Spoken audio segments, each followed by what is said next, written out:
Hi there, everybody. It's Sheena from KAPOW, your super business coach, and I am back with another of my fantastic masterclass sessions. I record these regularly throughout the year, and I only have people who join me on these masterclasses who I know are going to add value to your business because I know that they know their onions. And today I am absolutely delighted to be joined by Zoe Saari, who is indeed awesome, and she's going to tell you a little bit more about why she is. Zoe, say hi to everybody. Tell them a little bit about you and who you are. Hi everyone, thank you Sheena. I am a life coach and I believe everyone is awesome and I truly believe that even if you don't believe it right now, there is awesomeness in everyone, and that's what I do. I help to reconnect people to their resilience, to their resources, to their strengths, in order for them to elevate their awesomeness.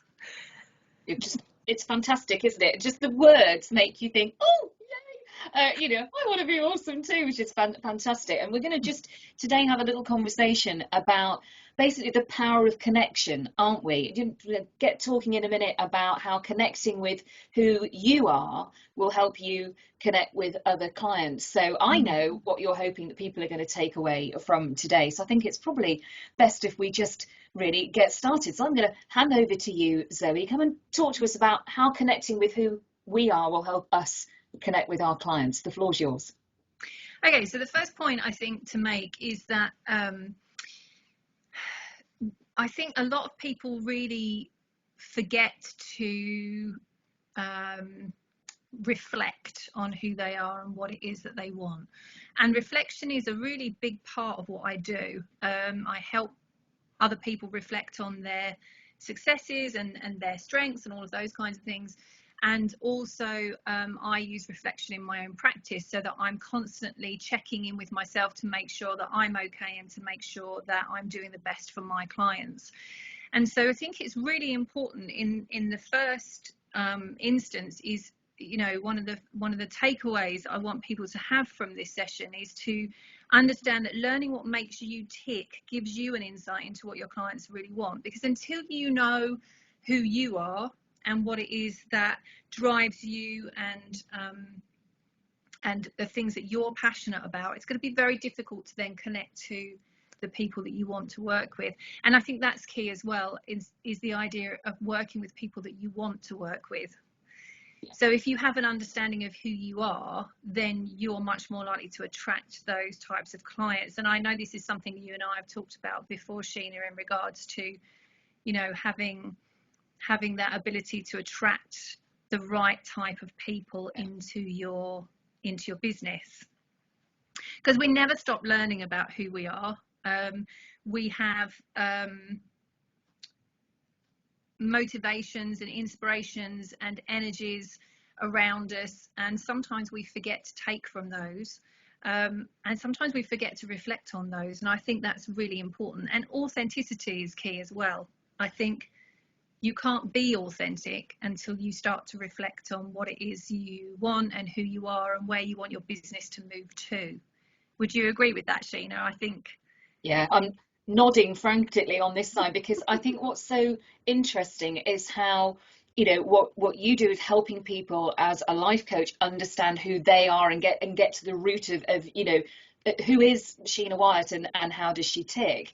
It's very much a parallel with how I help people identify what their personal brand is, which, and the key thing that links all of that together is absolutely that authenticity. If you don't get you, nobody else is going to get you either, are they? No. And I think, we all wear a lot of hats, don't we? We're brothers, we're sisters, we're parents, we're aunties, we're uncles, we're friends, we're business owners. We all have lots of hats on. And one of the ways that we describe that in psychology is being a group within. We're part of a bigger system, but we also have a group within us with all of those different hats on. And sometimes I think we get lost in those different roles that we play, and we kind of lose who the essence of us is, what our values are, and where we want to sit in those bigger systems, instead of just kind of fitting in and kind of changing who we are in order to be able to work within those systems. And so I've got a quote for you, Sheena, because I know how much you love Star Wars. So I've thrown in a Star Wars quote for you here. Obi-Wan Kenobi in the Attack of the Clones says, "Be mindful of your thoughts, Anakin, they betray you." Yeah. And I think this is really key, because our thoughts betray us, right? So I would challenge people to challenge their beliefs. You know, challenge your beliefs, challenge what it is that you think that you know about yourself, challenge what you think you know about your limitations, and just think about reflecting on your achievements. So one of the activities that I do with my clients is I ask them to go back in their lifespan, and they can go back as far as they want. They can go back as far as 5 years old if they choose. Past that, you're not really going to remember much about your successes, and they may not mean very much. But I think when I ask my clients to do this process, it's really important that they kind of think about their whole lifespan, think about the things that have made them feel good, their successes, their achievements. But there's another layer. Quite often people stop there. They stop at that point. They kind of make a list of all the things that they've done, and they go, oh yeah, well that's great, I've achieved loads in my life. But there's another layer to that.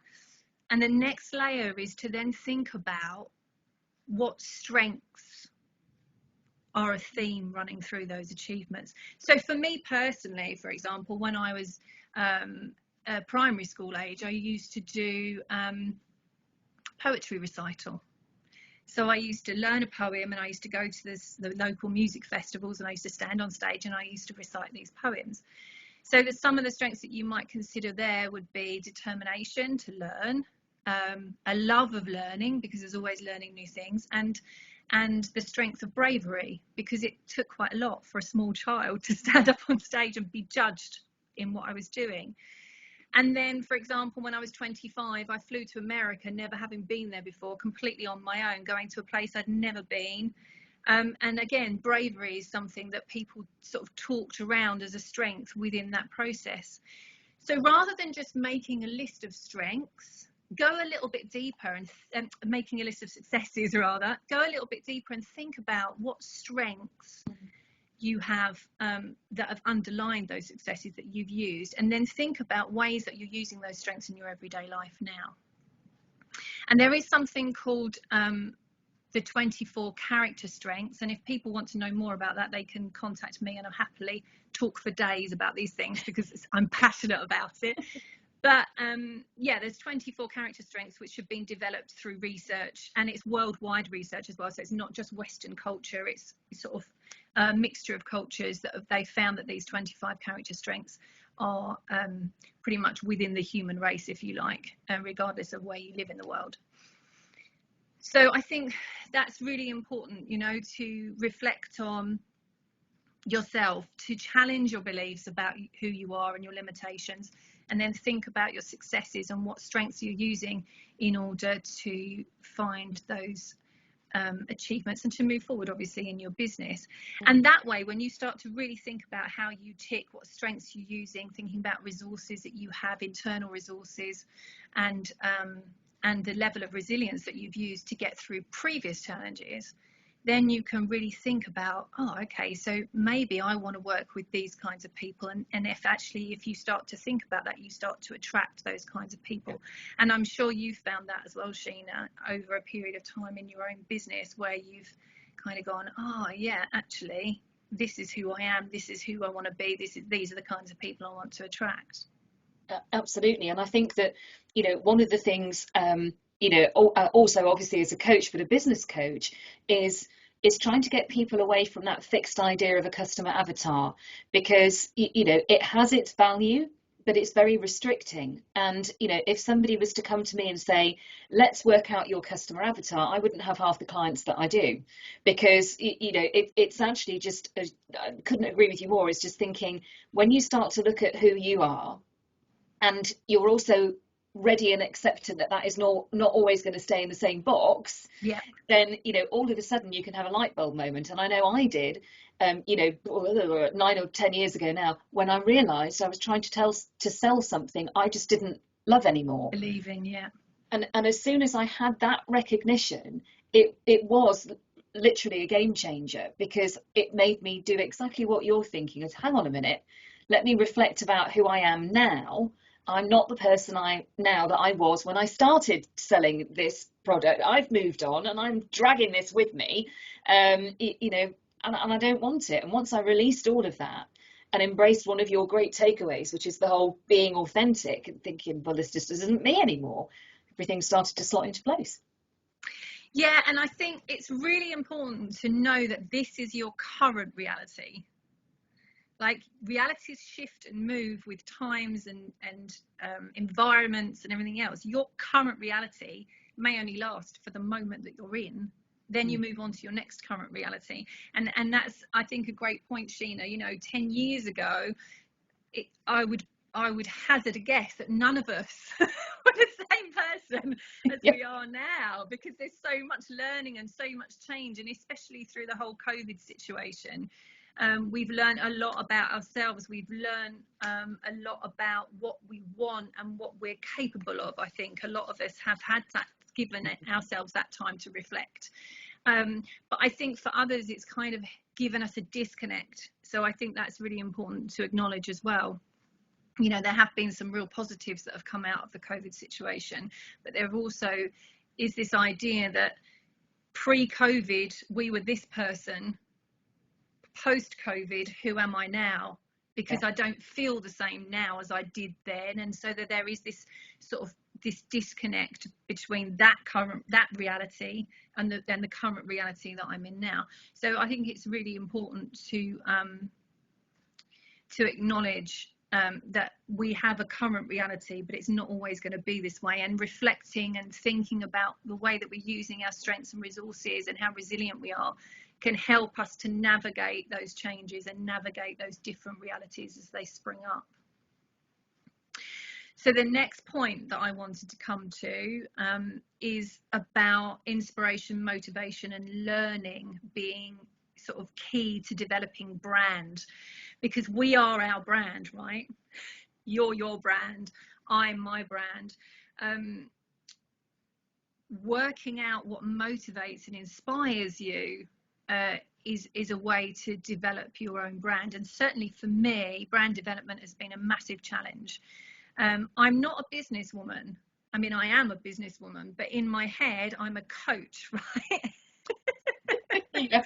This whole idea about branding and about, you know, telling people what you do and all of that kind of stuff. I found that a massive challenge, and have clarity thanks to people like you, Sheena. So very grateful for your input in that regard. But I think for me, getting the icon and getting, you know, my Paisley brain icon was the easy part.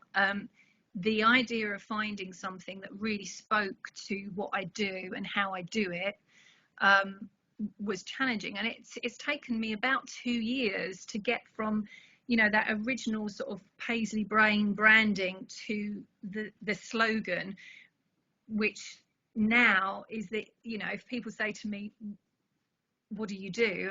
You know, it's an easy question to answer. I help people reconnect with their awesomeness, because I believe you are awesome. That's it, you know, and I really believe that 100%, and I can get behind that now, but it's taken a while for me to get there. And one of the ways that I've been able to do that is to think about what drives me, what am I passionate about, what is it about my life that I find inspiring, what is it about the people around me that I find inspiring, what motivates me, and what can I learn from those things. And again, another Star Wars quote for you, Sheena. Obi-Wan Kenobi, again, I love Obi-Wan Kenobi. In fact, they're all Obi-Wan Kenobi quotes. Excellent. In A New Hope, said, in my experience, there is no such thing as luck. Yep. And Right? You would agree with that, right? Very much so, yes.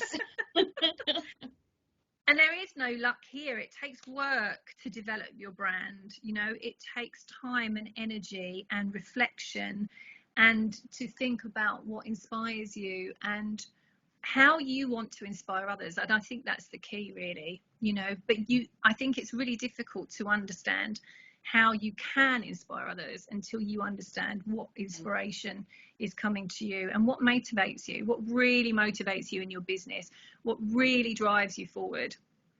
And I suppose for me, there is a great deal of learning to be had from reflecting on those things, and understanding that you are your brand. So if you understand what motivates and inspires you, and your brand reflects that, then you're much more likely to be able to then attract the people you want to work with, attract the right type of clients for you, and get your point across. You know, people look at my brand and they go, ah, she's the woman that thinks everyone's awesome. Yep. And the same for you, Sheila. In fact, in my head, I quite often think, I do for life what you do for business. Yeah. Yes. So obviously brand development takes time and energy. And one of the tools that I think is going to be really useful to people, and this is an unapologetic plug for my journal, is in this self-discovery journal that I've created, there is space to record what motivates you, what inspires you, what has made you smile that day, your level of productivity, your level of well-being, because all of these things are subjective, right? So yeah. There's a lot of journals out there that kind of say, oh, you know, write down what you're grateful for, or, you know, but this goes into a lot more detail than that. And I think it's important as a tool to be able to give people that ability to make those records, so that you've got something to refer back to. Then you can start seeing patterns, you can start looking at how things are interacting. Is my productivity and my well-being, are they at the same level? Do I have a really productive day even if I'm not feeling like my well-being is great? Because that can happen too, you know. And I think it's important to be able to reflect on these things, and having somewhere to write these things down, and, you know, in your own handwriting to look back on, can be really powerful. Yeah, it can. And I think, you know, one of the things that I, you know, will often say to people when they're working with me, you know, write your own notes down, etc., because, you know, that process of writing down helps your brain absorb that information. And, you know, finding those patterns really is important, because, you know, if you're going to want to be successful in any sphere, you've got to try and understand where your strengths are. But I think I'd be interested in what you think about this. I think what's also very important about that is understanding that we also have weaknesses, and being able to see where they are, so that you're not beating yourself up. It's part of that whole, you know, being authentic. You can only really, you know, make this work if you know who you really are. And that sometimes is accepting that you can't do everything. And, you know, and being able to see the patterns where you might need some help, or, you know, to come to somebody like you, Zoe, who can help identify those areas, and then give people the support and encouragement that they need to, you know, to go forward. So tell me a little bit more about how the journal would help somebody work with you. What kind of information can you extract from that to help people get where they want to be? Okay, so the journal has so at the beginning, there's quite a lot of information about how to get the best out of the journal anyway, in order for them to be able to take it as a standalone product. However, you know, as you're working alongside me, this is a really useful tool, because you can see that there's sort of different areas. There's an AM and a PM, and there's areas for reflection. There's a completion list, but there's only 3 lines. So, and to me, that's really important, because you put your priorities on there and you tick them off, and that kind of gives you, you know, it gives you a focus.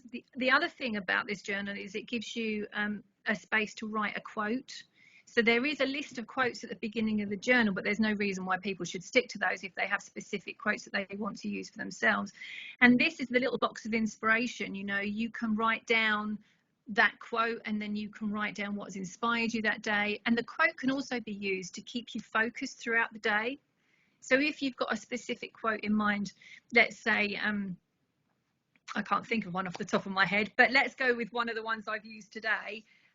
In my experience, there's no such thing as luck, for example. So if you were going to use that as a focus throughout your day, you kind of think, actually, I need to work on this because nobody's going to bring this to me. The universe isn't going to suddenly just go, yay, that's yours. Yeah. That it's not about luck, it's about work, it's about effort, it's about reflection, it's about putting the time in. And then, so there's a PM, which, so an AM, sorry, so that's about setting yourself up for success. And then a PM, which is about reflecting, reacting and developing. And in there's a space for you to be able to put in what made you smile today and any aha moments that you've come to throughout that day. And then on the right hand side of the page, there's a reminder to frame your words positively. So I'm a positive psychology coach, and I always think it's really important to, although like you said, Sheena, it's important to recognize that we can't do everything all of the time, and to be okay with that. Yeah. But I also think it's important to make sure that you're measuring your well-being and your productivity so that you can keep an eye on where those things are sat. And as for me as a coach, having a tool like this for clients to bring to sessions to say, oh yeah, look, I was inspired by this, and talk through that and see how that can help to move them forward. Or I had an aha moment on this day and it really made me think about XYZ, and then question and talk through about those things. It's a really useful tool in that respect. And then there's another whole page where you can just write down positive thoughts and notes about your day or about things that have come up for you throughout your day. So the reason I developed this tool is because I find that there's a lot of research that says that journaling is really positive and a really helpful tool, but there's not a great deal of journals out there that don't specifically either look at gratitude, because there's a lot of that. There's a lot of gratitude journals on the market, which is not a bad thing, but I think there's different levels to gratitude. But also a lot of these journals are sort of productivity based. So yes, productivity is important, and making sure that you're moving forward in the way that you want to is important, but also noticing those things that inspire, motivate and help with your well-being are important too. Yeah. And I think as well that, you know, it's recognizing that journaling is part of a process. It isn't the process. Absolutely. You know, and just by helping people focus on those particular areas. And I think, you know, that you and I have spoken before, that we both talk about productivity on different sides of the subject, and yet what we have in common is the whole look at how productive you have felt today. Think about who has inspired you today, because, you know, I think we bludgeon ourselves quite a lot with this whole to-do mentality, when actually sometimes what you need to do is focus rather than think of all the things you've got to do. And, you know, if people are struggling with understanding, if you like, why they are disconnecting with their end client, then, you know, the things that you've talked about today, you know, think about who you are and think about what motivates you. And I think that is, you know, one of the things that I hear a lot and talk about quite a lot is also don't think you have to be motivated by the things that motivate other people. Absolutely. You know, and it ties in with what you're saying about, you know, being authentic. If, you know, you think you should be inspired by somebody, then the word should is probably not the right word to be using. Yeah, and if you think you should, then there's probably quite a large chance that it's not the right motivation for you. So my next point, being authentic, can only happen if you know who you really are, right? Yes. So you can't be authentic you know, it's a really good idea, I think, to look at competitors and to model certain behaviors to enhance your brand and your business. But the thing that you should not be doing is comparing yourself or considering yourself, and I put here in my notes, consider yourself inferior because someone else seemingly is doing better than you. Oh, right? yes. And Yes. I think we all fall down into this trap as business owners, especially individual business owners or small business owners. You've got to stop comparing yourself to other people in your industry. Yes, if somebody is doing well, or they look like they're doing well, and there's things about what they're doing that inspires you, motivates you, you know, then by all means use that as an inspiration, but don't compare. Sometimes we lose authenticity because we're trying to be better than the next person or trying to be like another person, and actually our perception of that other person is probably not right anyway. Yeah. You know, I think it is a particular thing for people like you and me, solopreneurs, you know, that this is it, the buck stops here, we wear all the hats, etc.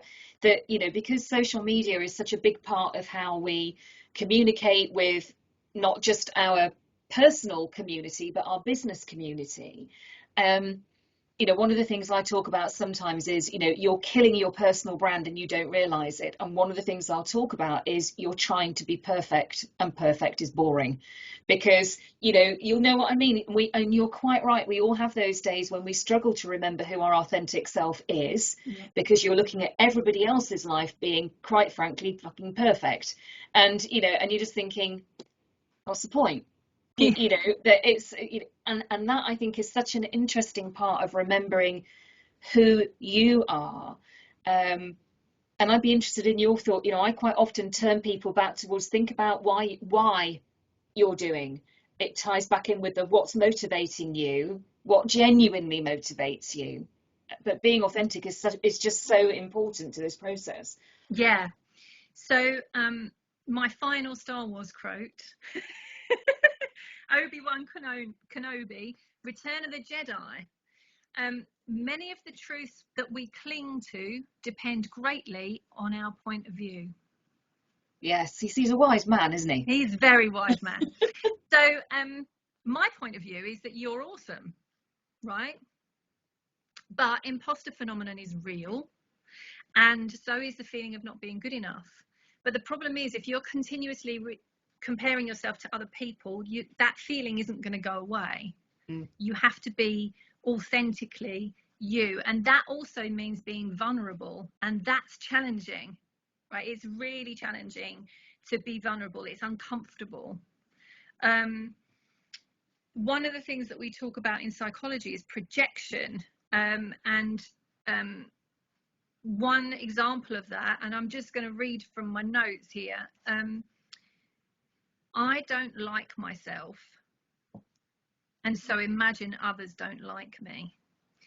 And that is projection. That's a really good way of summing projection up. And so again, if you're, it's not, and again, it's not necessarily about liking or disliking yourself, you know, but it's about knowing who you are. Because if you authentically know who you are, if you're comfortable in that space of vulnerability, which is a challenge, I know, because I've faced that challenge myself on more than one occasion, especially as a business person. I think if you can feel comfortable in that space, then that projection doesn't exist, because there's no need to project how you feel about yourself onto the world around you, because you're comfortable, and you're comfortable where you are, and you're comfortable with your business message, and you're comfortable with your brand, and you're comfortable with what motivates and inspires you. And I think, you know, I've put a note here, people buy from people. So if you're being authentic, you're attracting your people. Yeah. You know, you're going to attract the people that are attracted to you, and they're the people you want to work with, right? You don't want to work with people who aren't attracted to you. And I don't mean, obviously, you know, romantically, but I mean in business, you want to attract your kind of people, because they're going to be the most fun to work with. They're going to be the people that you have get the most joy from. And they're likely to be the people that will sing your praises and refer you on, and you know that you're going to have a really good connection with and a good relationship with. And let's face it, in business is tough. Yeah, it is. It's hard work, especially if you're like, you know, on your own and you're just running a small business from home, etc. It's sometimes very challenging, and so being able to work with the right kind of people sort of eases that challenge a little bit and brings some joy to what you're doing. And I think the other side of that, you know, as we head towards wrapping up, which is just so important, is also understanding that there is no rule that says you have to work with people that you don't like. Yep. And, you know, and that also, you know, the person who comes to you at that part of their business journey, that business journey might not include you for the whole of the process, but you've played a valuable part by connecting with the right people, you know, giving out. You're exactly right. You know, people do buy from people. And if what you're projecting is that authentic version of yourself with, you know, my words, warts and all, you know, I'm not perfect. I've made mistakes, but what I'm going to do is try and help you learn from mine so you don't have to do the same thing. But if you do, then I can help you get through it. Walking away from attempting to find perfection and actually accepting who we are, and then being comfortable with that, no matter how you get there, is, you know, a very releasing, you know, place to eventually be. Because, you know, in the nicest sense of the word, so you get to a point where you think, fuck it. Yep. This is, you know, this is who I am. This is what I'm all about. If you don't like it, jog on, twinkle, close the door on your way out. It's not going to happen overnight. And I know that you can help people with that. So do you want to just explain a little bit more how you work with people? So if somebody's watched this and thinking, oh my God, I need some Zoe Awesome in my life, how do they work with you? How can they get hold of you? So I'm on all the social media channels, obviously, and there is you have all my contact details, Sheena, so you know, that will all be going out to people, hopefully.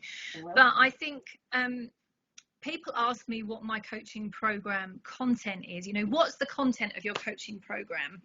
And my answer to that is well, you tell me. Yeah. So I work with my clients on what they bring. And my job is not to fix people. It's not to change someone. It's not to make anyone do something that they don't want to do. It's a negotiation. They bring the content, and then I get them to reflect, I ask questions, really. That's basically what I do. Yeah. But I ask questions in a way that will help them to get a better understanding of themselves. And again, like we talked about, find that authenticity and be comfortable with that authenticity. You know, what other people think of us really is none of our business. You know, we are continuously putting thoughts into other people's heads. Oh, that person must think this of me. Well, actually, are you a mind reader? Yeah. Sometimes you can surprise yourself. Yeah. Right. You know. So what we think is true is not necessarily what is actually true. And I think that's a really important thing to remember. You know, what other people think of us is really none of our business. How we think and feel about ourselves, that's our business. And I help people to get a better understanding of who they are, and to find their way through to whatever point they want to get to. You know, people think about coaching as being goal oriented, and that's not necessarily, it doesn't have to necessarily be, you know, this amazing goal that you want to achieve, although that is useful to have a point that you want to move forward to. But really, my job is to connect people to their resilience, connect people to their resources, connect people to their authenticity and their strengths, and in doing so, help them elevate their awesomeness. It's just brilliant. And I know that you've got a fantastic offer for people watching this today to help them get started with your self-discovery journal, don't you? So before I wrap up and let people know how they're going to get hold of you, could you just tell them exactly what they're going to get when they start being awesome with you? Yeah, so my self-discovery journal is on the market now via my website, and I will let Sheena have a discount code for everybody who is in her network so that they can get a £2 off a standalone. There's two different ways to buy my journal. There's a standalone version and there's a monthly subscription version. So this discount code is for the standalone version. So if you want to buy the journal and have a go at using it, then you'll get a £2 discount from the original price. That's fantastic. It's a great place to get started. Zoe, thank you so much for giving me your time this afternoon. We could talk for hours, you know, about this stuff, but sadly I have got coaching to do this afternoon. Damn it, works gets in the way. But it's a great masterclass. Thank you very much indeed. And guys, those of you who are watching, there is so much more that Zoe can talk about and help you with finding your authentic self. But most particularly, remember that, you know, the reason for this masterclass today, if you're struggling to connect with the right kind of clients that you want to work with, maybe you're the problem. And, you know, maybe you need to unleash your awesomeness. And if you need someone who can help you do that, you've just been listening to her for the last 20 minutes. She's right there. You know, all of Zoe's contact details will go on the end of our masterclass today. So all the different ways that you can connect with Zoe, that you can reach out to her if you would like to have her help. I strongly suggest if any of the stuff that she's talked about today has resonated with you, get in touch with Zoe. Get her on board, get her fighting in your corner. I promise you, you won't look back. Zoe, thank you once again for joining me this afternoon. Let's say goodbye to everybody. Goodbye, everybody. Bye. And I'll look forward to seeing you all next time for another masterclass. Come and join me and find out who next is going to show us that they know their onions. Thanks very much, guys. Bye.